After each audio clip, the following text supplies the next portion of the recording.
Vamos abrir as nossas Bíblias no Evangelho segundo Lucas, capítulo de número 10, a partir do verso 1. Diz assim o texto: Havendo passado esses acontecimentos, o Senhor nomeou outros 72 e os enviou de dois em dois adiante dele a todas as cidades e lugares que ele estava prestes a visitar. E lhes recomendou: a seara é grande, mas os trabalhadores são poucos. Rogai, pois, ao Senhor da plantação que mande obreiros para fazerem a colheita. Portanto, ide, eis que eu vos envio como cordeiros para o meio dos lobos. Não leveis bolsa, nem mochila de viagem, nem sandálias, e ninguém saudeis longamente pelo caminho.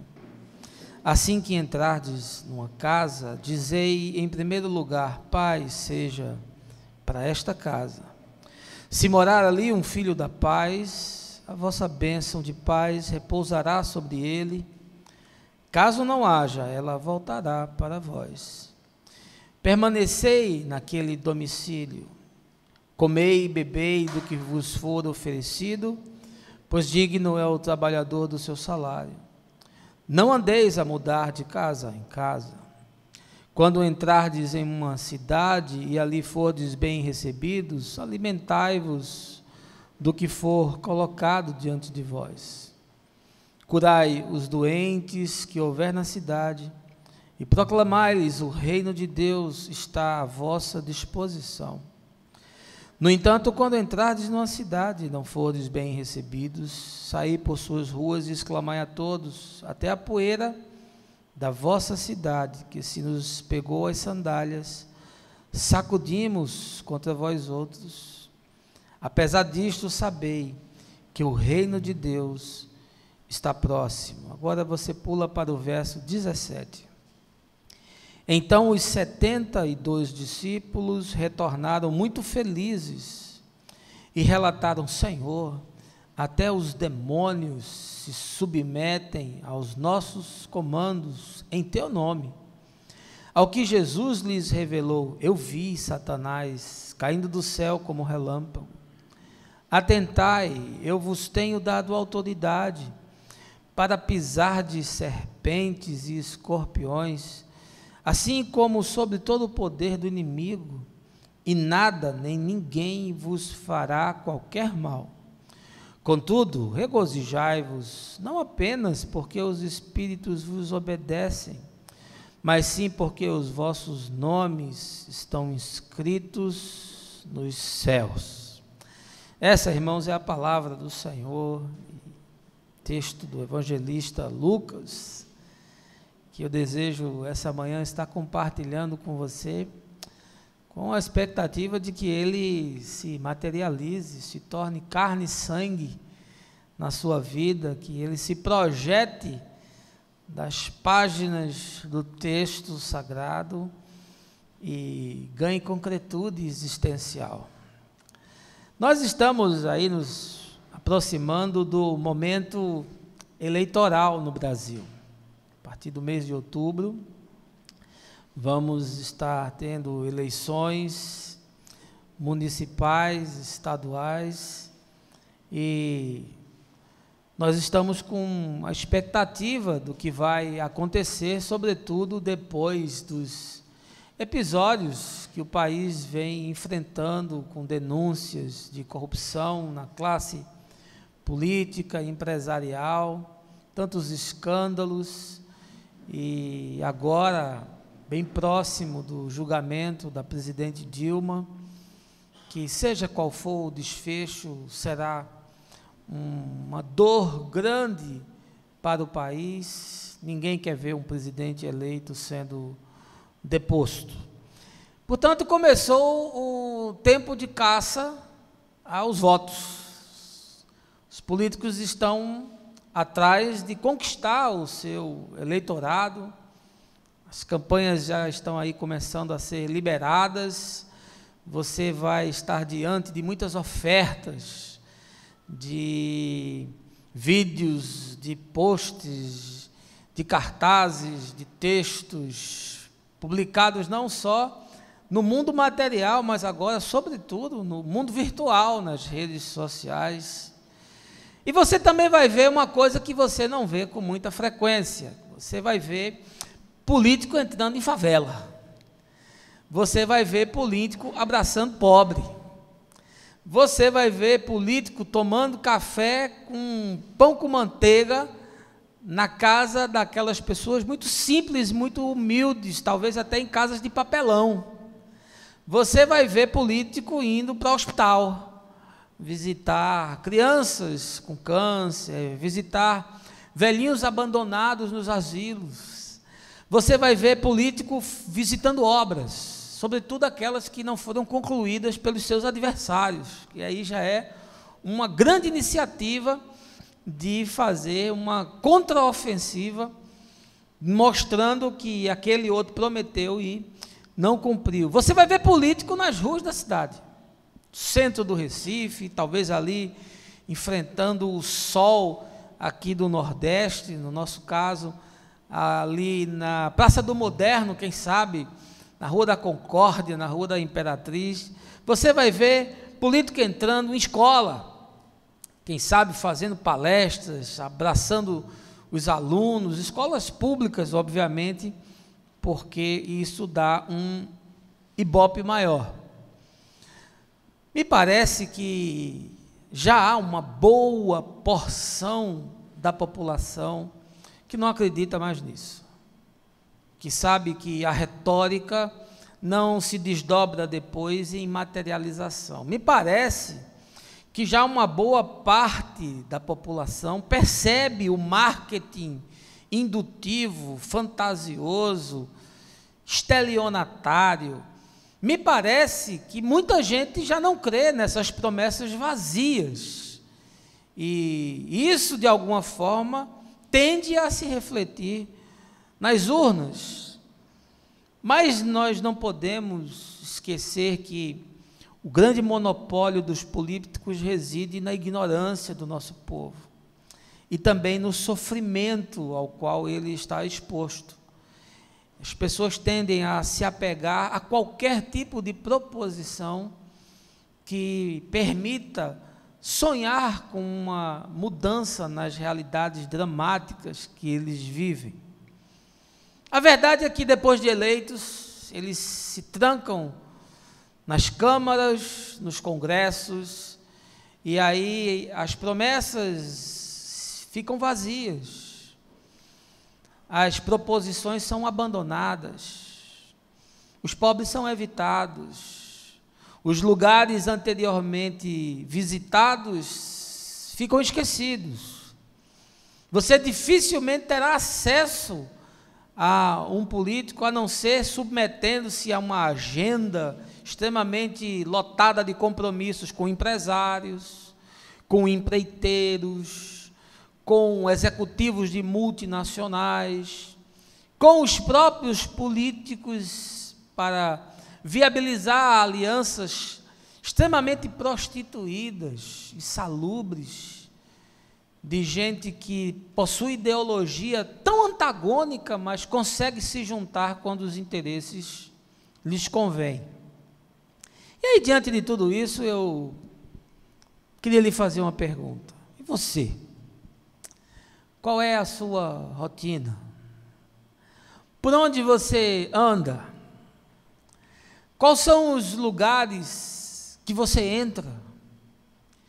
Com que tipo de pessoas você tem contato? E mais do que isso, qual é o compromisso que você tem com essas pessoas? Quem sabe no seu ambiente de trabalho, quem sabe na sua vizinhança, quem sabe as pessoas que moram no seu prédio, quem sabe os colegas de faculdade, quem sabe dentro da própria comunidade de fé. Você se percebe ou você entende que você é um instrumento de transformação? Você tem algum tipo de responsabilidade com isso? Você se sente desafiado a fazer não só diferença, mas fazer diferente as coisas nos ambientes nos quais você mantém frequência regular? Eu queria essa manhã trazer esse tema e discutir com você qual deveria ser o papel da igreja e qual deveria ser o nosso papel como discípulos do reino. Mas eu não queria fazer isso sem antes lhe convidar a um momento de oração. Baixe a sua cabeça, feche os seus olhos. Senhor, nós vivemos um tempo de catedrais e templos lotados de pessoas que têm compromisso religioso dominical, e muitas dessas estão também comprometidas com agendas intermináveis de suas denominações. Mas findo o tempo de culto ou extinta a programação, eles voltam às suas rotinas e às suas dinâmicas, totalmente descomprometidos com a agenda do reino. Retornam aos seus ambientes sem nenhuma sensibilização aos dramas e às dores que se processam no teatro da vida do seu próprio lado. E essa manhã, expostos à tua palavra, eu te peço que coração e mente seja alargado pelo teu Espírito, de tal forma que aquilo que está sendo ensinado se torne verdade e vida para aqueles que amam a paz, o bem e a justiça. Isso é o que eu te peço, no nome de Jesus. Amém. Quero lhe convidar para você voltar ali pelo final do ano 32 da era cristã, num texto do cronista e evangelista Lucas, que nos expõe que Jesus está deixando a Galileia, depois de aproximadamente 1 ano e meio em que ele esteve naquela região, para ir para Jerusalém, que ficava no território da Judéia. Jesus sabe que essa é sua última grande caminhada. Ele tem convicção de que não sobreviverá ao conchavo, ao esquema que é montado entre os políticos religiosos do Sinédrio de Jerusalém, junto com a autoridade romana. Portanto, ele tem certeza de que será morto na cidade santa. Mas para chegar até ela, ele tem que passar pelo território dos samaritanos, que ficava justamente ali no centro do mapa daquela região da Palestina antiga. A cidade de Samaria havia sido a capital no passado do Reino do Norte. Hoje ela fica ali mais ou menos entre a Cisjordânia e Israel, ali naquele miolo. Samaritanos eram um povo miscigenado. Eles haviam se constituído durante o cativeiro babilônico, através da junção dos israelitas que haviam permanecido com os assírios. E esse era o motivo pelo qual os judeus, que são extremamente ortodoxos, consideravam ele não só como impuros, mas sobretudo como traidores, porque haviam permitido que houvesse essa troca, que criou uma nova etnia. Eles tinham sua própria religião, não obstante seguirem o Pentateuco mosaico, tinham sua cultura, tinham suas próprias tradições religiosas regulares, e tinham até o seu próprio templo, que ficava no Monte Gerizim. Se você recorda a conversa de Jesus com a samaritana, ela questiona: Senhor, Onde se deve adorar? No Monte Gerizim, onde está o nosso templo, ou em Jerusalém, onde está o templo dos judeus? Samaria fazia parte da província romana da Síria, e desde mais ou menos 30 a.C., portanto ela estava fora tanto do poder político da jurisdição ali dos judeus, fora do alcance de Herodes e também fora do alcance de Caifás. Se você voltar um pouquinho para o capítulo 9 de Lucas, você vai perceber que Jesus entra em Samaria, ou seja, ele já havia se deslocado da Galileia, agora ele entra em Samaria, e ali ele começa a regimentar discípulos para uma nova missão.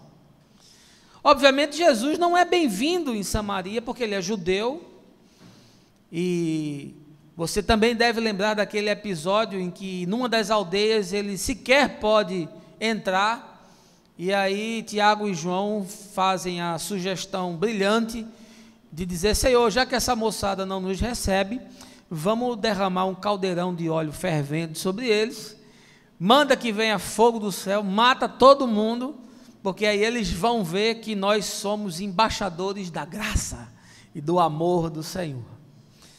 Muito parecido com o que fazem hoje os evangélicos em nome de Deus. Pois bem, Samaria é uma região de excluídos. Samaria é uma terra de gente que não tem mais jeito, de gente que vive numa situação miserável, de gente que está exposta a um preconceito sem precedentes. O judeu achava melhor a pessoa ser leproso do que ser samaritano. Samaria é esse lugar de total amputação social, é um lugar de desterrados, e é justamente nesse lugar que Jesus monta uma comissão de 72 discípulos e os envia para proclamar a boa nova, a boa notícia de que o reino de Deus havia chegado. Jesus já havia feito isso na Galileia, criado uma primeira comissão com os 12 apóstolos e os havia enviado com a mesma missão. Agora ele faz isso num segundo momento, na região de Samaria, e já são 72 discípulos. E se você se lembra, quando ele ressurge dos mortos e se reúne pela última vez com os discípulos na Galileia, já são 500 pessoas. E depois esse número se torna incontável.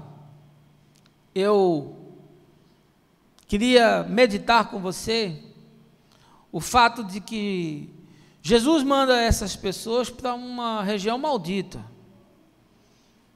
Aquelas pessoas que estavam habitando ali não tinham esperança, não tinham expectativa, era um lugar esquecido. Mas os discípulos entram nesses ambientes de morte como empreiteiros da esperança. Eles são os artesãos de um novo tempo, eles são anunciadores de um novo mundo, e eles estão proclamando que esse reino do bem está chegando. Eu quero lhe dizer uma coisa com absoluta convicção. Eu penso que nós fomos chamados para fazer justamente isso. Nós somos irrigadores de vida. Nós somos fertilizadores de uma terra morta, não só uma terra morta no sentido literal da aridez desses dias, mas sobretudo a terra que morreu no coração do homem. A terra que matou a esperança, que destruiu os sonhos e que não permite que nada, mas absolutamente nada, possa crescer como fruto da vida. Nós deveríamos ser o adubo da justiça, nós deveríamos ser a porção das sementes de misericórdia lançadas pelo Senhor sobre a terra, nós deveríamos ser os arautos da graça e do amor de Deus. Mas agora eu quero lhe convidar a voltar novamente para a dinâmica da sua vida. Olhe para você novamente e questione, tenha a coragem de olhar para dentro e analisar a sua rotina. Analise o seu calendário, analise as suas prioridades, analise os seus compromissos, reflita sobre o tipo de religião e de espiritualidade com a qual você hoje está abraçado e me responda com franqueza, com coragem. Você se sente enviado ou enviada para anunciar que o reino de Deus chegou? Você é alguém acessível? Você está próximo das pessoas? Você está disponível para ajudar?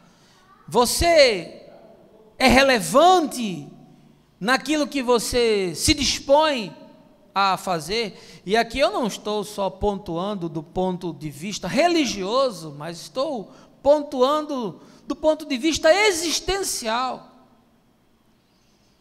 Você está na agenda de alguém? Alguém pode dizer que você é importante para ele ou para ela? Qual é o significado da sua fé? No que se desdobra o seu compêndio doutrinário, filosófico, teológico, intelectual? Como ele ganha concretude no chão da vida? São perguntas inquietantes, desafiantes, intrigantes. Eu não posso responder elas por você, mas posso entender se nada disso está acontecendo na sua vida, tendo como percepção o fato de que a igreja não está preocupada com isso. A igreja está preocupada com os problemas da igreja. A igreja é um sistema que existe para atender às necessidades da igreja. E, portanto, é muito difícil imaginar que alguém possa ter um soslaio de consciência, um raio de luz na mente, que faça com que o indivíduo diga: essa minha espiritualidade é louca. Esse Deus a quem eu sirvo não tem qualquer significado concreto na minha vida que se reflita para o outro. Essas doutrinas que eu aprendi não têm nenhum efeito prático. Eu me tornei um frequentador de reunião. Eu sou um reunionista, mas eu não tenho relacionamentos, eu não crio vínculos, eu não me comprometo com absolutamente nada. Eu desenvolvi uma espiritualidade que só tem apetite para comer. Eu me tornei um obeso espiritual, porque eu engulo tudo o que me oferecem, mas eu sou incapaz de repartir isso com alguém. Se você me disser que essa é a sua experiência, eu vou compreender perfeitamente, não obstante estar determinado a destruir essa engrenagem que provoca entorpecimento e morte. Eu queria que você voltasse ao texto para lhe fazer um desafio de analisar essa passagem, tirando as lições que Jesus tem a nos ensinar, depois que ele envia os seus discípulos para a região maldita, miserável, esquecida de Samaria. Primeira coisa que o texto nos ensina é que nós somos uma agência de recrutamento, capacitação e envio de pessoas para a tarefa de divulgação do Evangelho. Veja aí os versos 1 e 2. Havendo passado esses acontecimentos, o Senhor nomeou outros 72 e os enviou de 2 em 2 adiante dele para todas as cidades e lugares que ele estava prestes a visitar. E lhes recomendou: a seara é grande, mas os trabalhadores são poucos. Rogai, pois, ao Senhor da plantação que mande obreiros para fazerem a colheita. Deixa eu lhe dizer uma coisa: a comunidade de fé é uma agência que recruta, que chama, que convida, que desafia, que convence as pessoas a viver uma realidade espiritual diferente, a mudarem a sua matriz de valores, a receberem o perdão, a cura e a libertação dos seus males. Mas não só isso, não para nisso. Não é apenas o anúncio, não se restringe ao indivíduo levantar a mão e dizer eu quero. Não pode ficar apenas no batismo, não pode se sedimentar na escola bíblica dominical, não pode se fossilizar nos eventos e nas agendas eclesiásticas, tem que ir para além disso. Precisa não só recrutar, mas precisa capacitar. E como capacita? Não tem outra forma, a não ser através do discipulado. Eu repito isso há 34 anos. E eu confesso a minha exaustão de dizer as mesmas coisas e das pessoas não entenderem. Algo que me parece extremamente simples de ser percebido. De que você não se desenvolve se você não for ensinado. De que você não se desenvolve se você não tiver uma troca com o outro. De que você não se desenvolve, não cresce, se você não colocar isso como uma prioridade na sua vida. E me dá uma angústia ver que o mundo empresarial, o mundo profissional, o mundo executivo compreendeu isso. Porque o que mais se fala nesse tempo é sobre coaching. É você contratar e pagando caro a hora de um executivo, de um profissional de mercado consagrado, de uma pessoa que chegou no topo da sua pirâmide empresarial, e você paga para esse indivíduo ensinar você, corrigir você, motivar você, analisar a sua proposta profissional e dizer, olha, você precisa ir por aqui, não por aqui, isso é prioridade, isso não é, aqui há uma deficiência e aqui está bom. É trágico ver que as pessoas estão dispostas a pagar para crescer profissionalmente, mas não estão dispostas a receber de graça aquilo que se torna alimento e saúde para a vida, que é o ensino das Escrituras. O texto diz que o Senhor recrutou, chamou, nomeou 72 discípulos para invadirem aquela região, e disse, olha, peçam para o Pai que mande mais, porque é muito pouco o que nós temos, e de fato é muito pouco, e continua sendo pouco.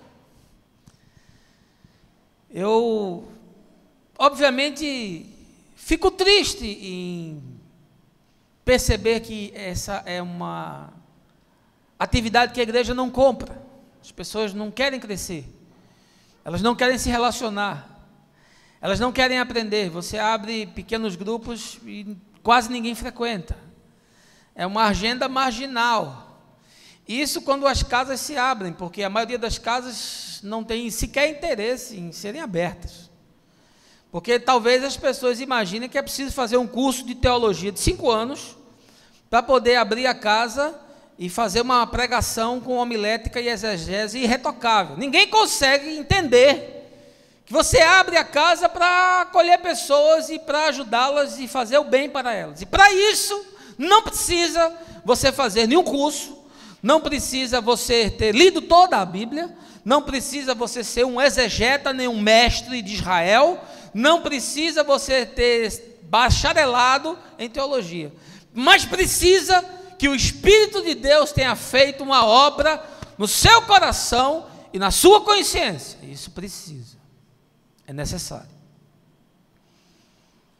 E quando alguém me diz que não quer fazer isso, que não pode fazer isso, que não sente isso, está me dizendo que o que Jesus mandou fazer para ele não tem relevância, não é importante, não tem significado. Nós somos, em primeiro lugar, uma agência que recruta pessoas, que capacita pessoas e que envia pessoas.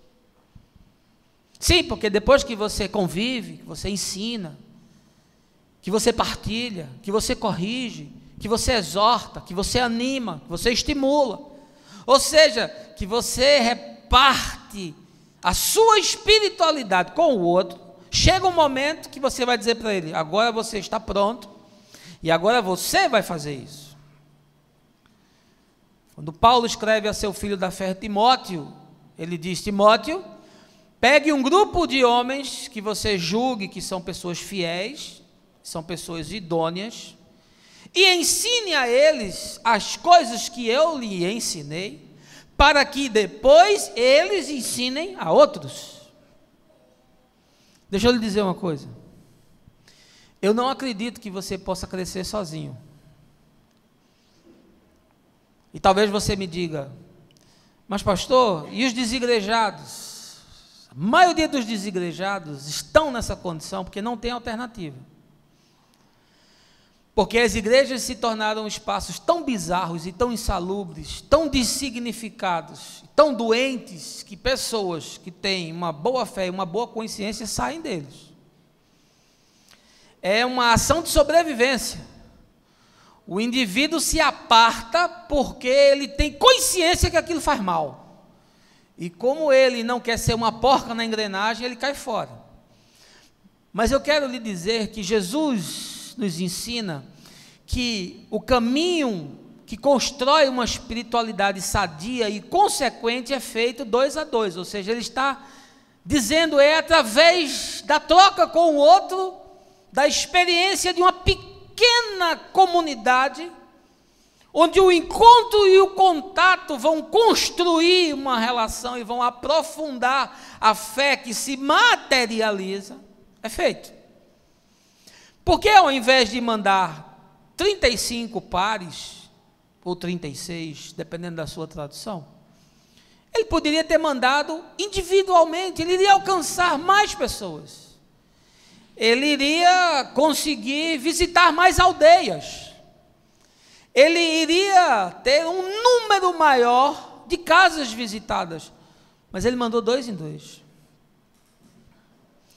E essa ordem do Senhor já me revela de maneira muito clara que é preciso a caminhada com alguém próximo, que vai fazendo um mentoreio, que vai lhe ajudando, que vai cuidando daquilo que vai se constituindo verdade no seu coração, que vai tirando carrapicho, que vai jogando fora aquilo que não se aproveita, que vai prestando a você um atendimento solidário, de amor, de respeito, tendo reverência pela sua alma.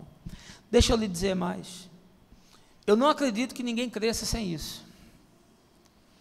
São raríssimos os casos de pessoas que me dizem: a minha fé se desenvolveu e eu nunca tive ninguém para cuidar de mim.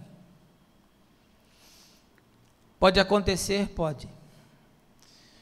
Mas a esmagadora maioria das pessoas vive uma espiritualidade sem nenhum entendimento, são raquíticos de fé, são pigmeus espirituais, são pessoas que sofrem de inanição da palavra, são pessoas que sofrem de uma osteoporose de alma, porque nunca foram discipulados. E quem recebe e não partilha e não distribui, fica obeso, cria gordura no coração, entope as artérias que deveriam fazer vazar vida para outras vidas, amputa braços e pernas que ficam impedidos de se mover na direção dos outros, porque também não adianta só recrutar, não adianta só capacitar, se você não enviar, porque para o envio nós fomos chamados. Jesus disse: peçam ao Pai que mande mais, porque poucos vão se dispor, poucos vão entender, poucos vão priorizar, poucos vão se submeter, poucos abrirão o coração, poucos abrirão a casa, poucos largarão as suas agendas superlotadas e se deslocarão na direção das pessoas. Por isso, peçam que o Pai mande mais, porque muitos são chamados, mas poucos são escolhidos. Essa é a realidade, meus irmãos, e nós deveríamos estar vivendo.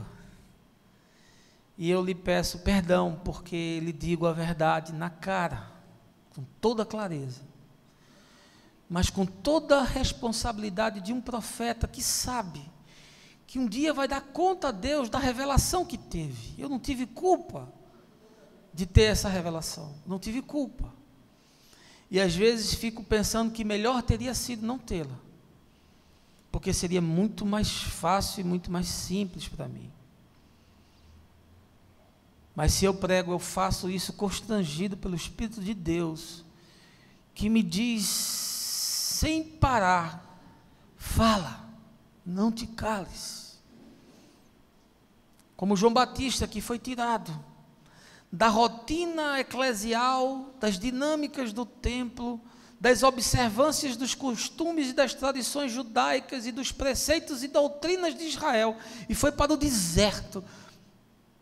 Era uma voz que clamava, mas o Espírito Santo moveu multidões para ouvi-lo, e aqueles que deveriam ser alcançados abriram os seus corações, porque o salmista diz: os humildes ouvirão e se alegrarão. A segunda coisa que eu quero lhe dizer, que o texto nos ensina, é que este evangelho é o projeto de uma vida. Portanto, é preciso entender a sua extensão, os seus desafios e que grau de comprometimento ele requer. Veja aí os versos 3 e 4. Portanto, ide, eis que eu vos envio como cordeiros para o meio dos lobos. Não leveis bolsa, nem mochila de viagem, nem sandálias, e a ninguém saudeis longamente pelo caminho. Jesus sabia que aquele território era inóspito. Jesus sabia que os samaritanos eram extremamente refratários a qualquer coisa que viesse como um movimento da parte dos judeus, e ele era um judeu. Mesmo comissionando discípulos em Samaria, aquele discurso era um discurso judaico, do Messias, daquele que traria libertação. E Jesus disse: olha, há um risco em fazer isso. Vocês estão correndo perigo ao se lançar para fazer isso. Estou mandando vocês como se vocês fossem cordeirinhos para o meio de lobos com garras e com dentes afiados. E disse mais: não se detenham, não se preocupem, não priorizem nada que se remeta à sustentabilidade. Ou seja, disse: não leve bolsa, não leve mochila de viagem, não se preocupe com sandália, não percam o foco parando para fazer saudação de ninguém no caminho, porque a saudação judaica demandava toda uma conversa, o sujeito levava para casa, tinha a ver com sentar e cear. Jesus disse: não perca o foco, isso é uma prioridade, não se detenha no caminho, não abra mão da sua missão, é isso que ele está falando. E não se preocupe com nada que tenha a ver com o seu provimento, porque o seu provimento é um problema meu. Busque, em primeiro lugar, o reino de Deus e a sua justiça, e as outras coisas vos serão acrescentadas. Mas nós não cremos nisso. Nós não acreditamos que o que Jesus disse é verdade. Eu não estou dizendo que você tem que largar o que você faz e ir para o seminário teológico e virar pastor, por favor. Mas eu estou dizendo que o reino é o projeto da sua vida. E se você não entende isso, com essa extensão, e se você não abraçou isso como um desafio, e se você não se compromete visceralmente com isso, me desculpe, meu irmão, você pode ser discípulo de qualquer coisa, mas você não é discípulo de Jesus. Eu queria estar numa piscina agora tomando uma cerveja. Eu queria que os meus domingos tivessem outra agenda. Eu não queria na segunda-feira abrir minha casa para receber gente, porque privacidade é uma coisa legal. E também porque eu tenho que fazer. Eu não queria gastar horas e horas para preparar a mensagem, porque depois de tantos anos pregando, você cansa. Nem eu me sinto energizado a vir aqui pregar para 100 pessoas, porque na internet, sem fazer esforço nenhum, só com o celular na minha frente, eu alcanço milhares de pessoas. Mas sabe por que eu faço isso? Porque eu não tenho mais compromisso comigo, eu tenho compromisso com o Senhor. Você sabe por que eu faço isso? Porque a minha agenda é o reino de Deus. Você sabe por que eu faço isso? Porque eu tenho a dimensão da extensão daquilo para o qual eu fui chamado. E eu sei que Jesus não me convocou para um piquenique, Ele me chamou para eu viver o projeto da minha vida e me disse: isso tem um custo. Eu vou enviar você para viver no meio dos lobos que vão querer devorar a sua alma. Você vai enfrentar dificuldades, você vai ter luta. Se você quer ser feliz no modelo de felicidade grega, se você quer ser feliz imaginando que a felicidade é a ausência de problema, é a ausência de desconfortos, é a ausência de dificuldades, você tem que ser discípulo de Platão, não de Jesus. Porque em Jesus felicidade tem a ver com chorar, com perder, com abrir mão. Felizes os que choram, disse o Senhor, porque eles serão consolados. Em Jesus felicidade é outra coisa. Não é essa proposição hedonista grega, não. É algo que mexe com dimensões muito profundas e que só pode nascer como boa semente no coração daqueles que deixaram de ser egoístas, que deixaram de ser pessoas que imaginam que o centro gravitacional do mundo é o umbigo delas. Não se preocupem como é que as coisas vão acontecer. Eu vou fazer o provimento. Não precisa levar mochila. Não precisa levar sandália. Jesus está falando numa linguagem que se transporta do real para a metáfora. Está dizendo: confia. Confia que eu vou fazer.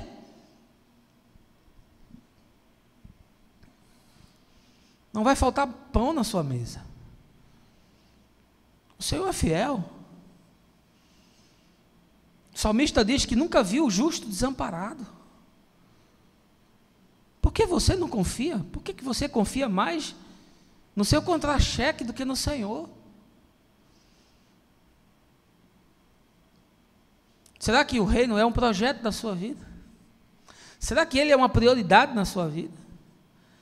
Será que ele é imprescindível para você? Você de fato tem a extensão do que significa dizer: Senhor, eis-me aqui, envia-me a mim?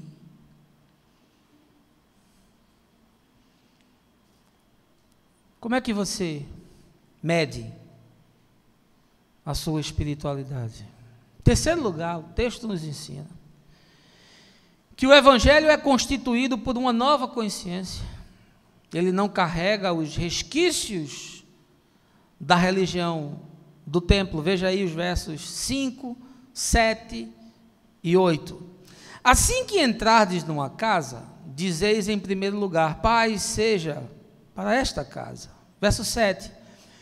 Permanecei naquele domicílio, comei e bebei do que vos for oferecido, pois digno é o trabalhador do seu salário. Não andeis a mudar de casa em casa. E verso 8, quando entrardes em uma cidade e ali fordes bem recebidos, alimentai-vos do que for colocado diante de vós. O curioso é que Jesus manda os seus discípulos, mas diz para ele: olha, a prioridade de vocês é receber uma nova consciência, porque eu não vou mandar vocês para as sinagogas, eu não vou mandar vocês para o templo, eu não estou convocando vocês para participar de movimentos, eu não estou desafiando vocês a se envolverem com uma agenda religiosa.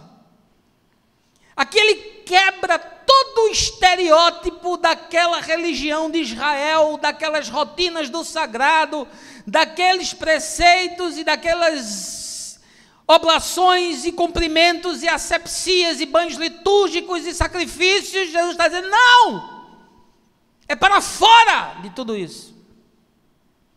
Vão para as casas das pessoas, entrem nas cidades, e aí ele diz: comam, bebam, fiquem por ali, envolvam-se, misturem-se, relacionem-se, infiltrem-se, façam parte dos dramas e das alegrias das pessoas, expandam-se, deixem esse gueto da sinagoga, percebam que não é mais só no sábado, compreendam que não é mais no templo, não existe mais uma geografia onde Deus se manifesta. Recebam a revelação que não é mais preciso um sacerdote para fazer intermediação. Entrem nas cidades, entrem nas aldeias, entrem nos guetos, entrem nos bolsões de pobreza, entrem nas escolas, nas fábricas, nas empresas, nas associações, misturem-se, se tornem relevantes. Mas para isso acontecer, tem que mudar a consciência. Vinho novo, em odres novos, porque senão o odre da religião não suporta, ele explode. O conteúdo do Evangelho só cabe em consciências ressignificadas, porque se for o conteúdo do Evangelho novo, num odre velho, numa mente velha, numa cabeça velha, e aqui eu não estou falando de idade, eu estou falando da caducidade que a letra produz, o código, a religião hereditária, a espiritualidade cimentada no chão, que produz lepra na alma, deixa a gente insensível, que nos torna operários do reino de Deus, robocops e não gente. É disso que eu estou falando. Que Jesus está dizendo: não vão para a sinagoga, não.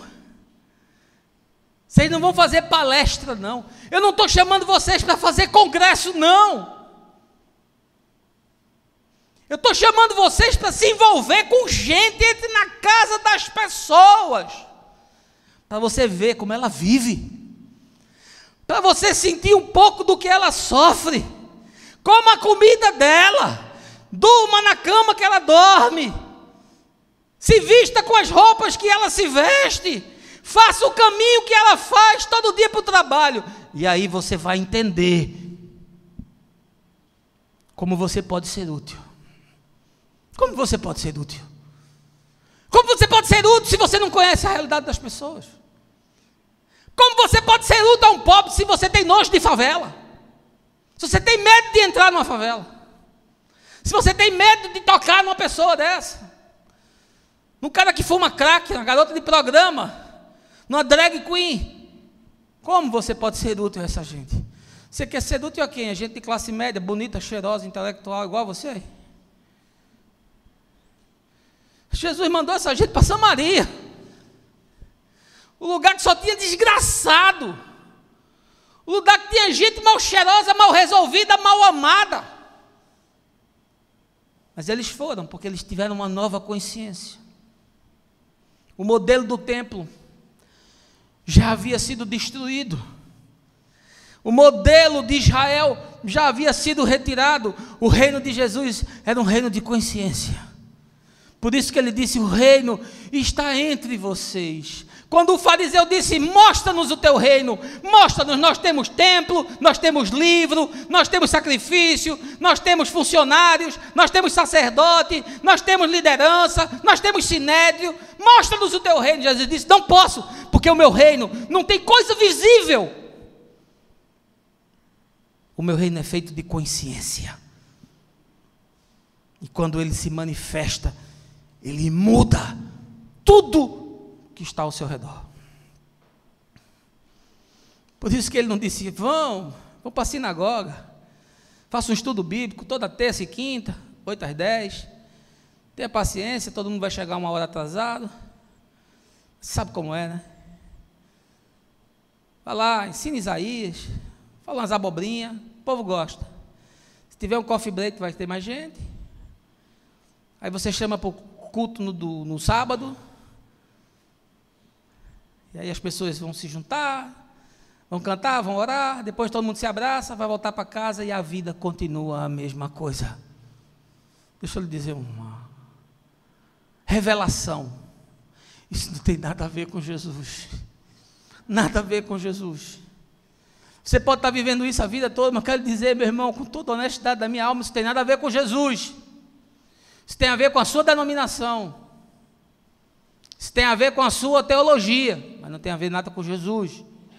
Quarto lugar, eu quero lhe dizer que nós precisamos implementar os valores do reino de Deus para ajudar a transformar realidades através de um grande impacto social. Veja aí o verso 9. Curai os doentes que houver na cidade e proclamai-lhes: o reino de Deus está à vossa disposição. Jesus disse: olha, vocês vão enfrentar uma situação dificílima. Muito provavelmente vocês vão ser rejeitados. Algumas cidades sequer vão deixar vocês entrar. Vai ter casa que não vai se abrir para você. Vai ter mesa na qual você não vai poder sentar. Vão ter pessoas que não vão se sentir motivadas a lhe ouvir. Outros tantos vão se afastar de você. Não se preocupem com isso. Vão. E quando vocês chegarem, sejam irrigadores do bem. Sejam profusores da paz. Sejam artesãos da esperança. Sejam visionários da alegria. Se comprometam com as pessoas, com os dramas, entrem nas casas, participem das dinâmicas da vida, vão pelo mesmo caminho que elas fazem, entrem nas fábricas, entrem nas escolas, entrem nas associações, entrem nos prédios, entrem nos grupos, nas tribos, se misturem e promovam o bem, curem as pessoas, expulsem os demônios, sejam indutores da paz, acolham os quebrados, ouçam os deprimidos, Sentem-se na roda dos excluídos. Converse com a prostituta, com o drogadito. Tenha amigos gays. Coloque na sua agenda os invisíveis. Abrace os famintos de justiça. Solidarize-se com a mãe que está indo enterrar o filho vítima de uma bala perdida. Vá para o enterro de gente que não tem network, que vai levar o defunto numa rede ou numa carroça, porque não tem dinheiro para pagar a limusine do serviço funerário. Faça feira para quem não pode lhe retribuir nada. Ajude a botar uma telha que quebrou na casa daquele que mora no morro, que está desesperado porque o inverno vai chegar e ele não vai ter paz.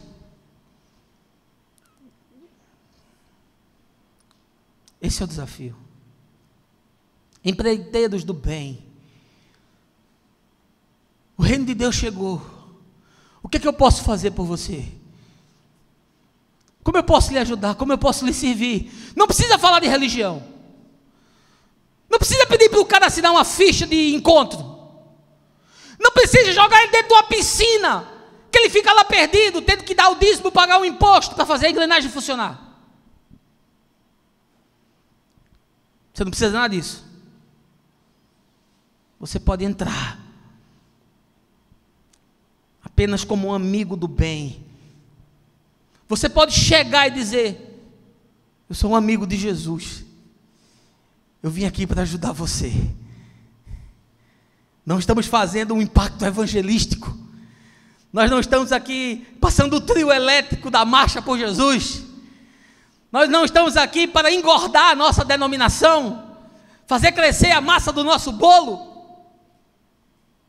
Então nós viemos para ajudar.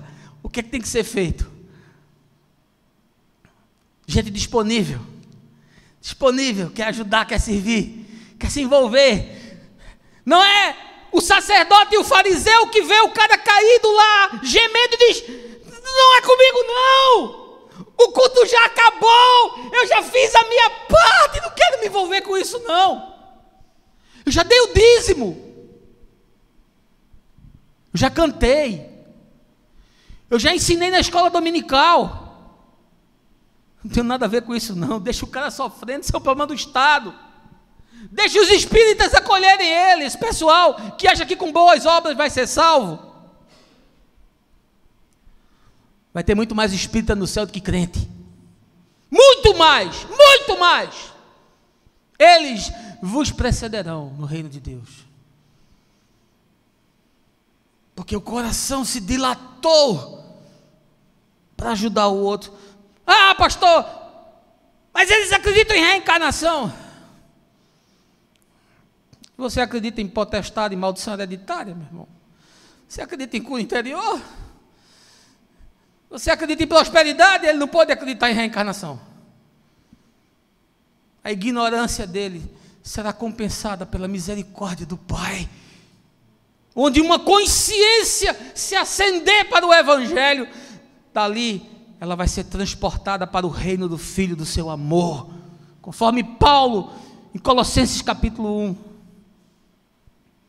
Tenho mais esperança nos ateus, que se movem para fazer alguma coisa, do que nos cristãos, aleijados de alma e de coração, que não levantam da cadeira, que não tiram a bunda do sofá, que ficam com o controle remoto, mudando o canal, e são insensíveis para se envolver com qualquer agenda propositora da justiça e do bem. Jesus disse: entrem nas cidades, entrem nas casas, andem pelas ruas, abrace gente, sinta cheiro de suor. Se sua teologia só tem cheiro de livros, isso não tem nada a ver com o Evangelho, porque a teologia de Jesus tem cheiro de gente, cheio de povo. Não tem hipocrisia de político. abraçando os outros para conquistar votos. Nós abraçamos as pessoas porque nós fomos abraçados por Deus, porque Deus nos perdoou, Deus nos aceitou.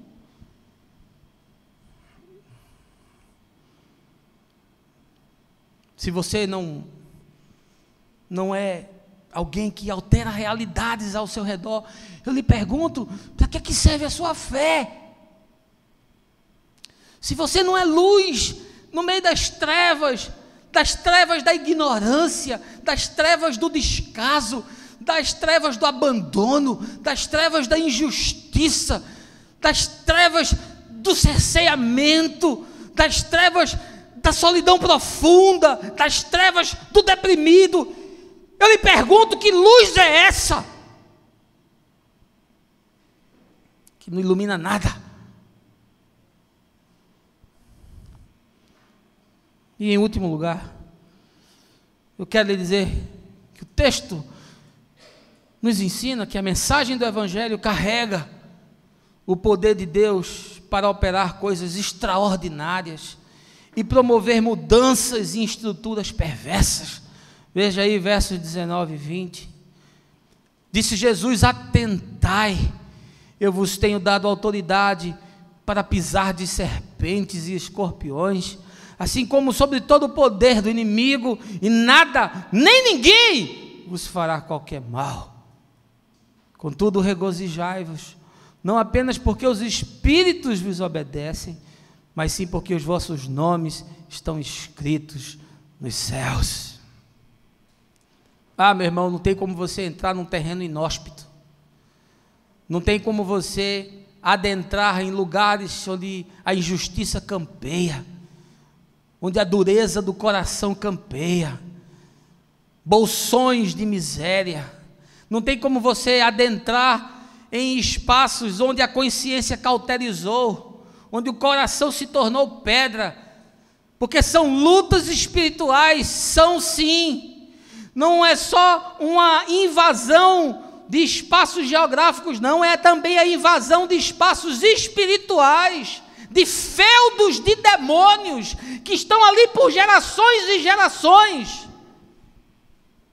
É a promoção da miséria, é o esquematismo da desgraça, porque Satanás tem prazer em manter as pessoas acorrentadas, miseráveis, excluídas, deprimidas, sonolentas, distantes. São lutas espirituais também. Paulo disse: você não luta contra carne e sangue. Efésios capítulo 6, você luta contra forças espirituais.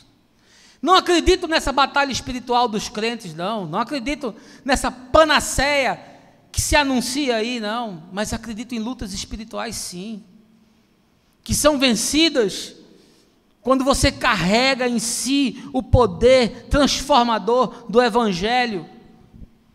Paulo disse: eu não usei com vocês linguagens de ostentação, não arrotei para vocês uma espiritualidade moldada pela oratória grega, não discursei para você usando as filosofias do mundo helênico,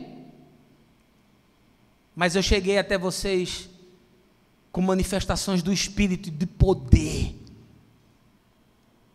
o poder de Deus, que quebra os grilhões, que destrói as cadeias, que liberta os oprimidos, que manifesta coisas sobrenaturais. Sim, eu acredito nisso. E por que isso não acontece mais? Porque isso só acontece na televisão, nos cultos da Universal, aquela panaceia, aquela encenação teatral, aquela mentira deslavada.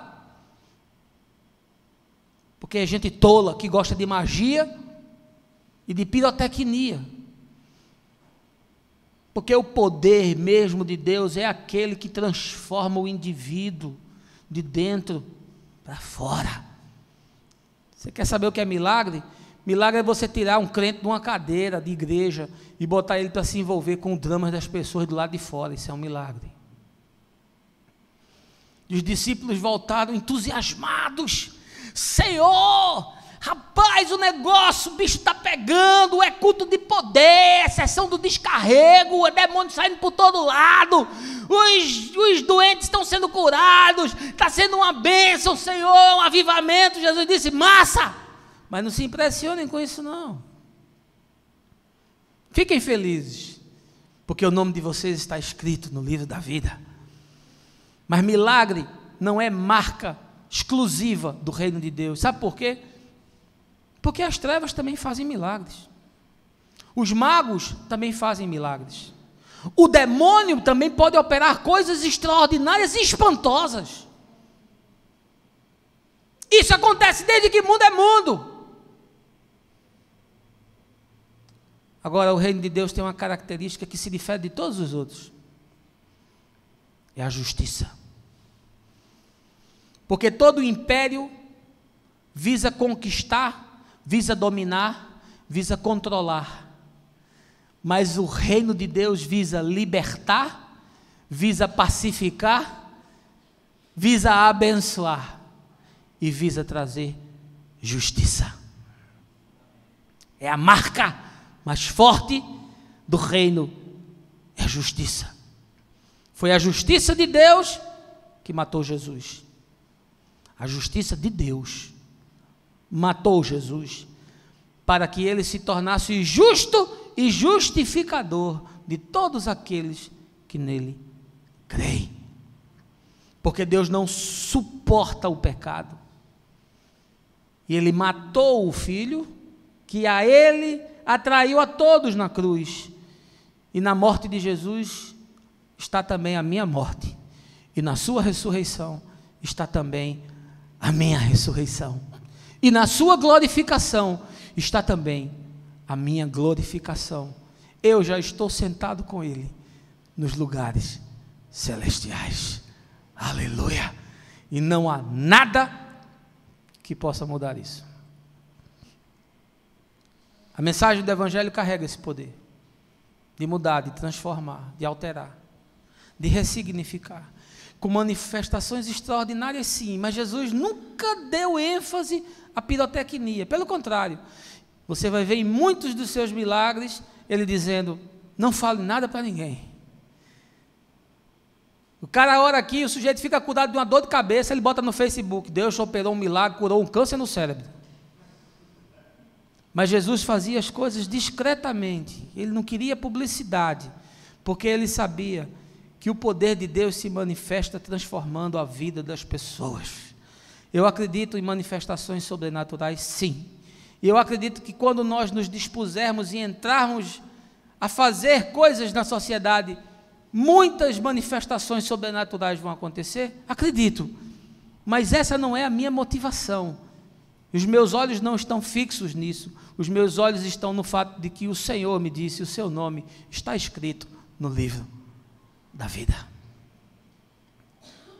Eu queria concluir dizendo para você o seguinte: eu já fui no sertão algumas vezes, e já entrei na casa de sertanejo, lugares muito simples e muito pobres, e uma dessas casas que eu fui, me lembro, há muitos anos atrás, foi na fazenda do avô de Fabiana, lá no interior da Paraíba, em Patos, uma casa de um sertanejo, no meio do nada, terra seca, rachada, casa de barro, chão de cimento batido, casa de gente simples, mas o sertanejo é um povo hospitaleiro. O sertanejo é um sujeito com o coração dilatado, com amor, e é um povo que tem uma esperança que não morre com nada. É uma gente que espera que caia 2 gotas de água do céu para alimentar a alma e dizer: vai vir bom tempo. Os sertanejos são discípulos do profeta Elias, que disse: olha, está uma nuvenzinha do tamanho da mão de um homem, se prepara aí que vai chover, vai ser um aguaceiro. Sabe o que é que essa gente sonha? É que chegue um pouco d'água, é que chegue um taquinho de nada de água, um poçozinho, uma cisternazinha, uma barragenzinha, um canalzinho, qualquer coisa que traga um pouquinho de água. Sabe por quê? Um pouquinho de água muda tudo. Muda a plantação morta, alimenta o gado, traz vida para a vida dos filhos, traz esperança, permite que o sujeito tenha a sua lavourazinha, que ele plante, que ele venda, que ele viva do esforço do seu trabalho, que ele não se torne massa de manobra na mão de político safado, da indústria da seca, de gente perversa que mantém esses miseráveis na coleira, dando a eles uma ração em troca de voto. O sertanejo só quer um pouco de água, uma irrigação de esperança. Essa é a imagem que eu quero que você leve para casa hoje. Você pode ser um canal, você pode ser um irrigador de esperança, você pode ser alguém que diga: o reino do bem chegou. Imagina você chegando no seu trabalho e se envolvendo com os dramas das pessoas. Imagina você visitando alguém que está deprimido, alguém que está com filho nas drogas, alguém que teve a filha, fez um aborto, está doente em casa. Imagina você participando das reuniões do condomínio e trazendo boas ideias e novas proposições, conhecendo o teu vizinho de porta e sabendo que ele está com um problema e tudo que ele precisa é de um amigo para conversar. Imagina você fazendo uma feira para alguém que você nem conhece, dando uma ajuda, R$50, comprando 2 quilos de galinha, 1 quilo de feijão, 1 quilo de arroz. Imagina você chegando e as pessoas olhando e dizendo: o reino do bem chegou, o reino do bem chegou, chegou luz, chegou esperança, chegou solidariedade, chegou criatividade, inovação. Imagina o que você pode promover, você. Agora imagine, se forem 3, imagina 5, imagina 50 o que podem fazer, imagina uma comunidade como essa o que pode fazer se mobilizar. Imagina, depois do incêndio de uma favela ali nos Coelhos, a gente chegar, dar um telefonema, botar no zap, no nosso grupo, e dizer: moçada, é o seguinte, pegou fogo uma favela lá nos Coelhos, o pessoal está precisando de roupa, estamos indo para a estação, se mobilizem, daqui a 2 horas a gente vai levar uma Kombi lotada do que tiver, para deixar lá, eles precisam disso hoje, porque de noite eles vão ter que dormir, vão ter que comer.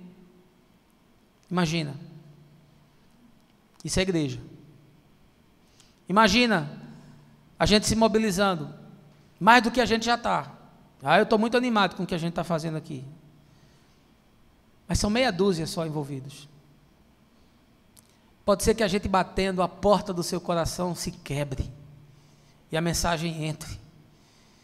Imagina o que 1 pode fazer, agora imagina o que 100 podem fazer.